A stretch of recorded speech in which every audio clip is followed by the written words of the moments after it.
porque nunca la profecía fue traída por voluntad humana, sino que los santos hombres de Dios hablaron siendo inspirados por el Espíritu Santo. Esta declaración de San Pedro es la que nos invita diariamente, porque necesitamos y estamos seguros que podemos ser reavivados en la palabra del Señor. Hoy nos detenemos en el capítulo 5 del profeta Zacarías, pero antes pedimos la bendición de Dios. Padre nuestro que estás en los cielos, bendícenos al meditar en tu palabra, que podamos hacerlo con un espíritu de oración, amparados en tu misericordia. Lo pedimos y agradecemos en el nombre de Jesús. Amén. En el capítulo 5 del profeta Zacarías nos encontramos con la sexta visión que el profeta recibe. Es una visión que muestra un rollo que volaba, y en ese rollo que volaba estaba un mensaje de amonestación por el pecado de los pueblos. Alcé otra vez la vista, dice el primer versículo, y vi ante mí un rollo que volaba. Y el ángel me preguntó, ¿qué es lo que ves? Y yo respondí, veo un rollo que vuela de 10 metros de largo por 5 de ancho. Entonces el ángel me dijo, esta es la maldición que caerá sobre todo el país. Según lo escrito en el rollo, alcanzará tanto al ladrón como al perjuro. Así que en esta ocasión, a través de esta visión, de paso, Dios se comunica con los profetas a través de visiones, a través de sueños. Puede ser mientras el profeta dormía o mientras el profeta estaba despierto. Es como algo así como un audiovisual, como una película, como una manera de transmitirle un mensaje. Y lo hacía a través de símbolos, como para que pudiera ser graficado ese mensaje. Aquí un rollo grande que volaba de 10 por 5 y en cuyo rollo estaban señalados por lo menos 2 pecados, el del ladrón y el del que perjura. Versículo 4. Así que he desencadenado esta maldición para que entre en la casa del ladrón y en la que jura en falso por mi nombre. Se alojará dentro de su casa, la destruirá junto con sus vigas y sus piedras, afirma el Señor Todopoderoso. Quiere decir que el que miente, el que dice falso testimonio y el que roba se expone a la destrucción, porque esos pecados son condenados por los 10 mandamientos y por esos pecados Jesús tuvo que dar su vida y pagar con su sangre el rescate por nuestra salvación, de manera tal que esos pecados nos llevan a la ruina y ese rollo que volaba estaba señalando con claridad y advirtiendo de esos pecados. Versículo 5, nos encontramos con la séptima visión que aparece en este libro. Entonces el ángel que hablaba conmigo salió y me dijo, alza la vista. Y él levantó la vista y miró. ¿Y qué es lo que vio?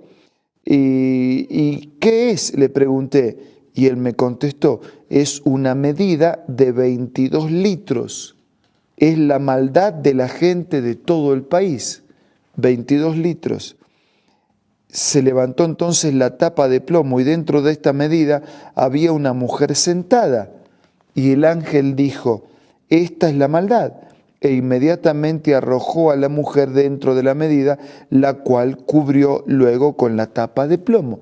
Todo un recipiente, una mujer que representaba la maldad, sacó la tapa, la maldad quería salir, ¿no? Entonces otra vez la tapa de plomo encima como para retener y que esa maldad no se desparrame. Versículo 9.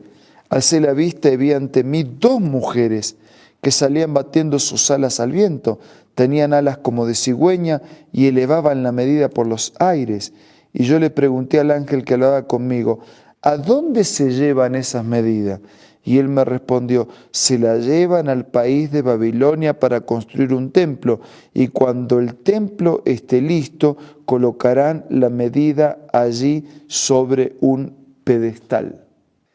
esa maldad, la mujer representando la maldad, no porque la mujer sea mala y el hombre es bueno, sino porque la palabra maldad en su original y también en nuestra lengua está en español, está en femenino, perdón.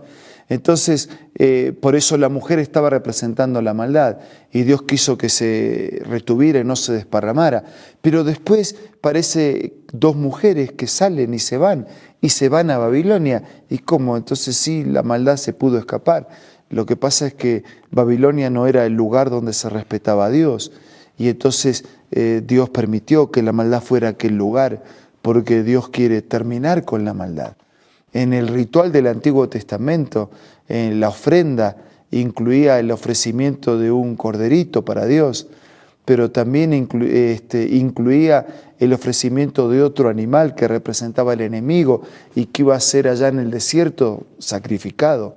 Entonces, la maldad va a ser sacrificada, pero no aquí, no entre mis hijos. La maldad va a ser sacrificado afuera, lejos, para que no afecten a mis hijos. Este es un mensaje de justicia y de misericordia combinada. Dios quiere que la maldad no se distribuya, que quede encerrada, que quede escondida, que no se practique el pecado. Pero un día Dios va a destruir el pecado, va a destruir la maldad. Entonces un día Dios va a llevar al desierto, Dios va a llevar a esos lugares de idolatría, como era Babilonia, donde no se creía, ni se confiaba, ni se respetaba, ni se obedecía a Dios, para que la maldad y el pecado sean destruidos. Y miren, las dos cosas son maravillosas cuando la entendemos. Dios no quiere que la maldad se distribuya, que quede encerrada, que no la practiquemos, que no la hagamos extender. Pero un día Él la va a llevar, Él la va a extender, la va a arrastrar. Hablando en términos de computación, ¿no? Como quien arrastra un archivo de un lugar al otro, o como quien arrastra un archivo hacia la papelera de desperdicios, hacia donde llevamos a borrar ese archivo. Dios va a arrastrar el archivo del mal y del pecado y lo va a tirar en la papelera y será borrado para siempre. ¡Qué mensaje maravilloso! Los dos. Dios no quiere que se extienda la maldad, por eso la advertencia, para ellos y para nosotros. Y Dios quiere un día terminar con la maldad para siempre. El archivo del pecado va a ser borrado definitivamente. Hoy usted borra un archivo y queda en la papelera, pero después lo borra de la papelera y no está más. Y hoy Dios puede perdonarnos para que no sintamos la culpa del pecado. Pero el pecado sigue existiendo, la maldad sigue existiendo, todavía está dando vuelta, pero un día el Señor va a borrar el archivo y lo va a borrar para siempre. Amigo, confíe en Dios, dependa de Dios ahora, para que Dios pueda liberarlo de la culpa, liberarlo de la condenación del pecado y cuando Él venga nos libere definitivamente de la presencia del pecado. Confíe, dependa, viva de la mano de Dios. Ahora vamos a orar.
Padre nuestro que estás en los cielos, gracias, Señor, por las visiones a través de Zacarías que aseguraban tu interés en que el pecado no se distribuya, no se practique, no se imite, pero también tu promesa de que un día el pecado va a ser terminado para siempre. Bendícenos y ayúdanos hoy a confesar, a arrepentirnos, a sentir la paz del perdón, a no ser instrumentos que practiquen y que lleven el pecado a otras personas. Pero ayúdanos también a entender que en breve, cuando vengas, vas a borrar el archivo definitivamente del pecado. La vida será nueva, limpia, perfecta y eterna para siempre. Bendice a todos nuestros amigos. Te lo pido y te lo agradezco en el nombre de Jesús. Amén. Nos reencontramos mañana. Muchas gracias por su compañía. Hasta mañana, si Dios quiere.